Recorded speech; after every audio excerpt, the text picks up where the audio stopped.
Buenos días. Hoy vamos a hablar de la familia, especialmente padre y madre de cada uno de nosotros. ¿Cuáles son las obligaciones que, según la Torá, obliga a cada persona con su padre, su madre y en general con sus familias? Hay que entender que históricamente en el mundo animal, el padre y la madre, hay lugares, hay animales en el cual la madre es la que domina, hay lugares donde el padre es el que domina a todos los demás. Como sea, hay una especie de temor y amor al padre. Es algo totalmente natural que cualquier persona, cualquier animal debe tener. Animales, estamos hablando de mamíferos desarrollados. Con todo y eso, eh, puede haber cuestiones. Por ejemplo, un leopardo, un león, cría a sus hijos, es decir, la leona cría a sus hijos, les enseña a cazar, les enseña a... Crece, cuando ya saben cazar, ¿qué es lo que hace? Los echa. Es decir, les demuestra que este territorio es de ella, porque en este territorio ella tiene que cazar para poder seguir viviendo y tener otras crías y demás. Es decir, los no son ya cachorros, ya son bastante grandes que pueden llegar a arreglarse solamente, solos, tienen que ir y buscarse otro lado donde cazar y donde dar vuelta. Eh, el ser humano, desde el principio de la historia, ya en la prehistoria, había lo que se llama grupos familiares, en el cual se trataba de hacer gente que podía llegar a convivir juntos y que cada uno aportaba algo al, a lo que se llama a la economía y a la forma de vida antigua, en esa época prehistórica. Hay una teoría científica que dice, de antropología, que dice de que en el momento en el cual las abuelas empezaron a cuidar a sus nietos, eso logró que las madres, en vez de estar ocupadas en criar a los hijos, pudieran salir a cazar y a recolectar, y por eso el hombre primitivo se empezó a desarrollar más físicamente porque comía mejor. Es decir, había más comida. Para ver la comida hace falta que alguien se ocupe. Las abuelas, ¿cuánta fuerza tenían de cazar alguna fiera? No creo. O de ayudar en recolectar en los campos o en algún lado, tampoco, muy poco. Entonces ellos se ocupaban de criar. Y eso ya cambió el asunto porque en primates no existe eso, siempre la madre es la que cuida a las crías. La abuela no tiene para qué estar. Es decir, el hombre empezó a usar el asunto de familias ya preparadas de por lo menos 3 generaciones, y eso ayudó a fomentar el desarrollo humano. Ahora, lo que pasó es que en muchas sociedades, y varias sociedades hasta no hace mucho tiempo,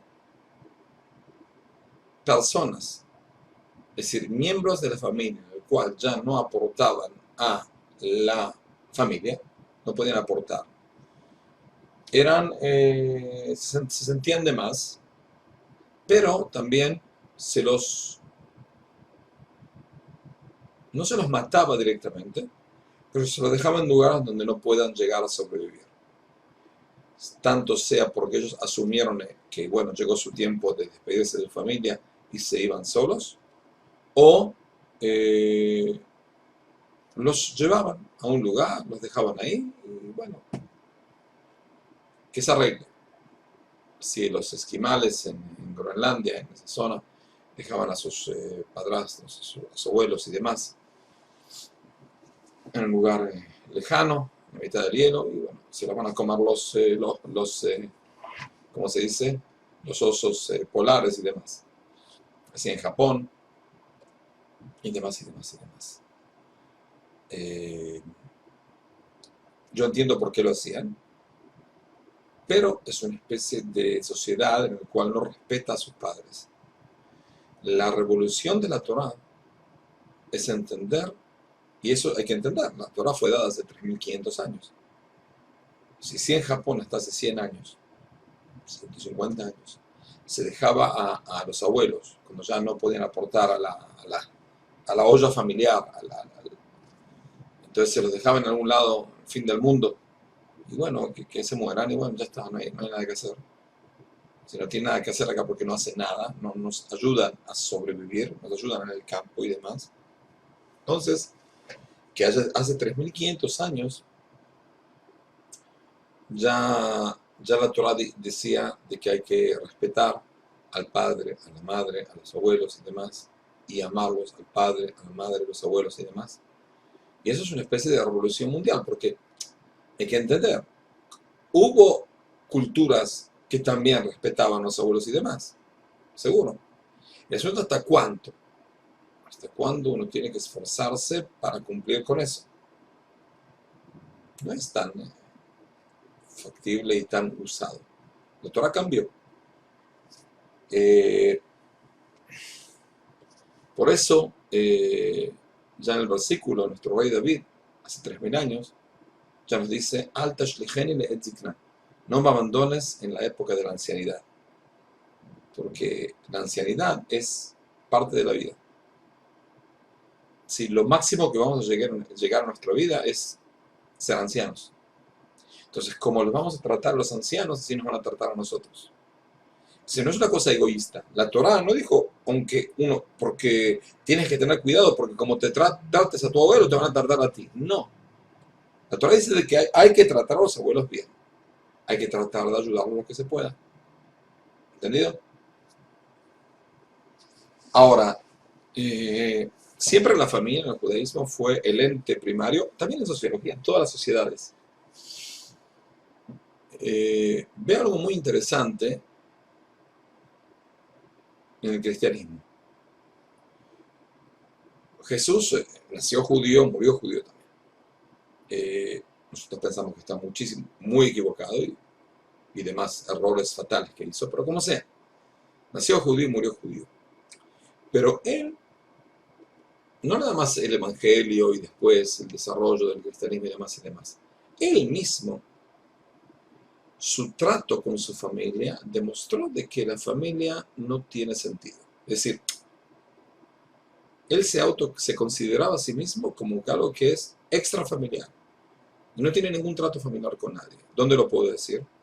Está explícito en el Evangelio, en el cual él estaba estudiando con unos alumnos, y entonces ve de la ventana a su madre y a sus hermanos. Entonces le dice a los alumnos, esta es mi madre y mis hermanos. Le abrió la puerta. ¿Y qué es lo que le dijo a la madre? Está explícito en el Evangelio, porque no se lo puedo decir, pero trato de no decir justo donde está en el Evangelio. Sé dónde está, pero no lo voy a decir. Si quieren, por mail se lo puedo decir. Entonces en el Evangelio le abre la puerta y le dice a la madre, ¿qué tenemos que ver tú conmigo? No tengo nada que ver contigo. Es decir, la conducta moral, ética, básica, que también de cierta manera mamíferos lo tienen, y seguro ser humanos, y seguro una persona judía, y seguro una persona que él se autocree como gran, no sé, profeta o como quiera llamarse, autollamarse a sí mismo. Él salteó a esa moralidad básica. Le dijo a la madre, que es la que lo tuvo a él, lo que lo soportó en el embarazo, lo tuvo, lo alimentó, lo trató, lo crió y demás, ¿qué tengo que ver yo contigo? Es increíble, pero así fue. Es decir, hay que entender por qué lo hizo. Y si en el judaísmo es así, que uno tiene que abandonar a su padre y a su madre, ¿no? Si en el versículo, en el libro de Bereshit, dice, Génesis, que uno va a abandonar a su padre y a su madre y va a pegarse a su esposa. Sí, pero no es abandonar físico, es abandonar porque uno tiene que hacer su casa. Entonces no puede estar todo el día con el padre y la madre y no está la esposa. ¿Cómo va a hacer un nido familiar? ¿Cómo va a construir su familia? Pero abandonar de manera en la cual uno se siente extraño de su padre y su madre, ¿qué significa?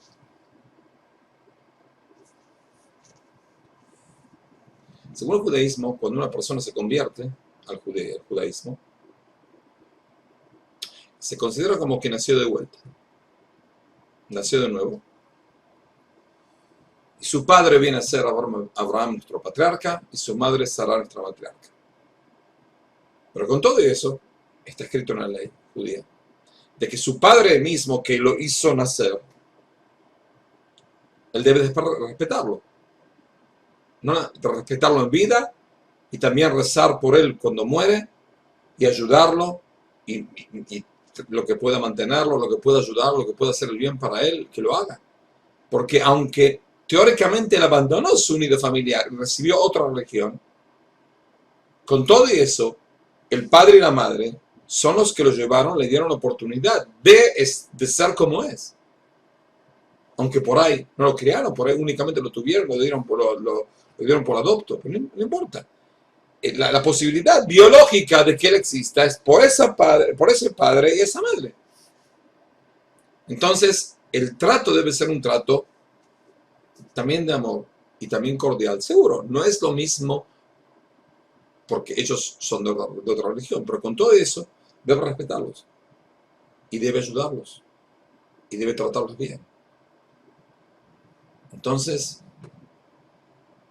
no es que quiero, en nuestra organización no nos ocupamos de dar críticas a otras religiones y a otros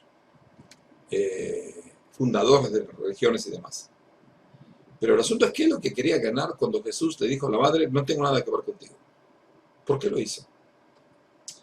Porque lo hizo muy pienso de que él lo que quiso hacer es cambiar el ente familiar por ente de creencias. Voy a explicar. Una familia uno no elige. Nació, nadie le preguntó si el padre le conviene, la madre le conviene, Dios lo mandó. Eso es lo que Dios le mandó en este mundo. Pero con todo eso, cuando Dios lo manda a este mundo, es decir, la familia no es optativa. La religión sí, la creencia sí. Entonces Jesús quería cambiar el paradigma y decir, bueno, el que no cree en mi misión en este mundo, el que no cree en mi teoría, el que no cree en mí, que es la posibilidad de redimirse vía mi creencia, sea cual sea la creencia, pero no importa, no estoy hablando ahora, no entro en detalles.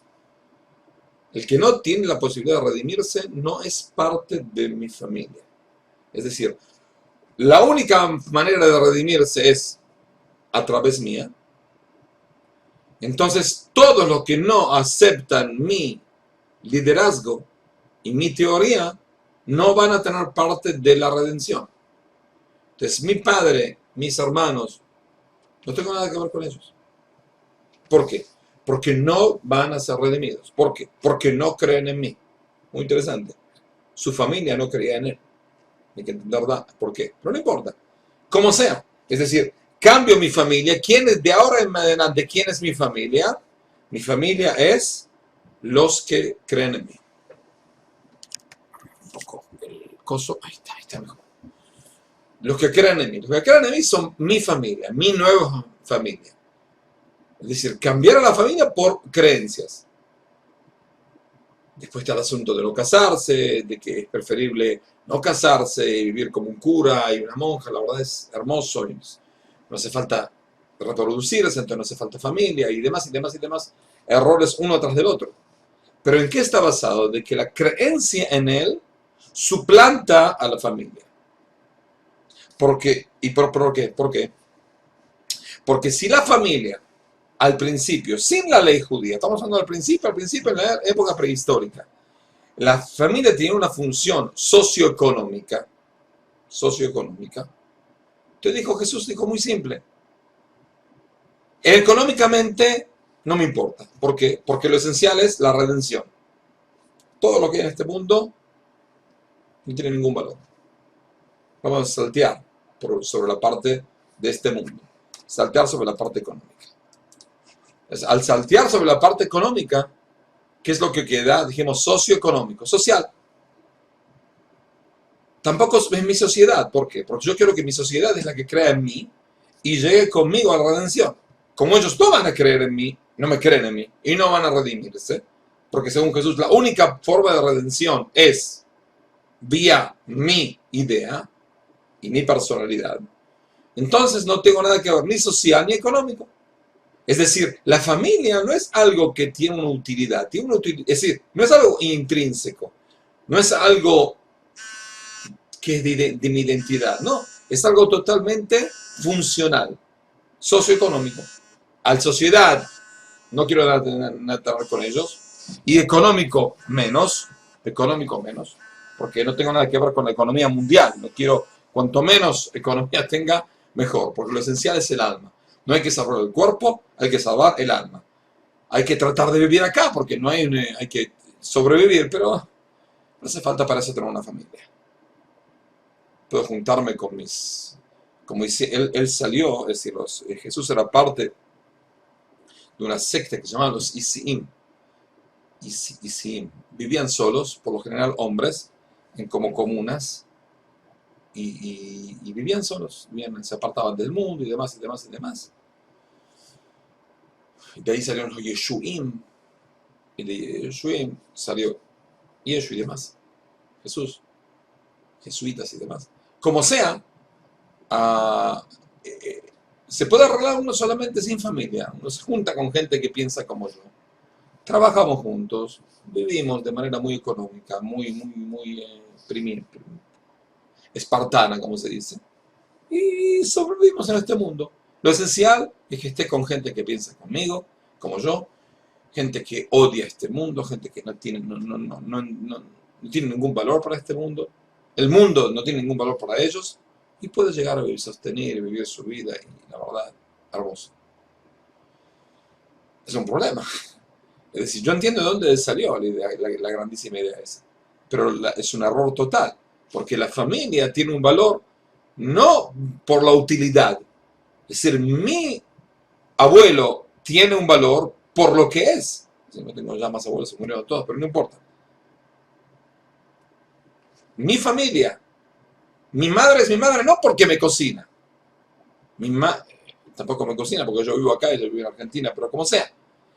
No es mi familia porque yo recibo algo de ella. Mi madre es mi madre porque es mi madre. Eso es lo que dice en la Biblia. Tienes que respetar y amar a tu padre y a tu madre. ¿Por qué? Porque yo digo. No porque tengas una utilidad, no porque te sale de manera natural, no es porque es algo totalmente... No hace falta ni siquiera decirlo porque es algo totalmente obvio que uno ama y quiere a su madre. No. Porque aunque no la soportes a tu madre, y es totalmente insoportable, y totalmente no te ayuda en nada, y no sirve para nada, con todo eso, hay que ayudarlo. Sí, está escrito, según la halajá. Cuando uno no está posibilitado de ayudarlo, tiene que mandar a gente que la pueda ayudar, y demás, y demás, y demás. Es decir, hay límites de la halajá, que sí se puede hacer, que sí se debe hacer, que es opcional, que no se puede hacer, y demás, y demás, y demás. Pero el asunto de decir, bueno, al no tener ningún valor socioeconómico no te sirve para nada, entonces no sirve para nada. Si no, creo que Jesús cuando le dijo a la madre pensó en la parte económica, pero pensó en la parte social, porque él quería hacer una sociedad distinta. Mi madre es parte de una sociedad que él odiaba, no representaba su sociedad que él quería hacer. Entonces, bueno, no tengo nada que ver con él. Ahora, vamos a volver a lo apropiado por la ley judía. La ley judía nos obliga, como dijimos, a amar y temer a nuestro Padre. Nos prohíbe, más todavía en la Torah dice que si uno pega al padre o a la madre, que se hace una especie de herida, que saca sangre, tiene pena de muerte. No de Dios, tiene una pena de muerte en el juzgado. Uno debe tratar de hacer todo lo que pueda hacer también para ayudar de manera física. Si le tiene que dar de comer, tiene que dar de comer, tiene que ayudarlo a vestir, tiene que ayudarlo a vestir, y demás, y demás, y demás. Si todo lo que de manera natural es lo que uno debe hacer, pero en ciertas sociedades, estamos hablando de hace 3.500 años, era un poco no usable. No usable, no usado. Pero no, el padre y la madre son parte integral de lo que de nosotros. Y parte integral de que, está escrito en nuestro sabio, dijeron de que hay 3 socios en la vida de la persona. Es decir, el nacimiento de una persona. El padre, la madre y Dios. El padre dio una parte genética, la madre dio otra parte genética, y el alma lo dio Dios vía el padre y la madre. Entonces son 3 los fundadores de cada uno de nosotros. Por eso, Dios nos ordenó a respetar a los que vía ese padre y esa madre hizo bajar nuestra alma en este mundo. Que Dios nos dé la posibilidad de unir la familia, cuidar a la familia. Y esto es esencial. La familia es la sociedad primaria, indispensable de una vida mejor, una vida sana, sana físicamente, sana emotivamente, culturalmente y demás. Familias buenas hacen pueblos buenos y hacen un mundo mucho mejor.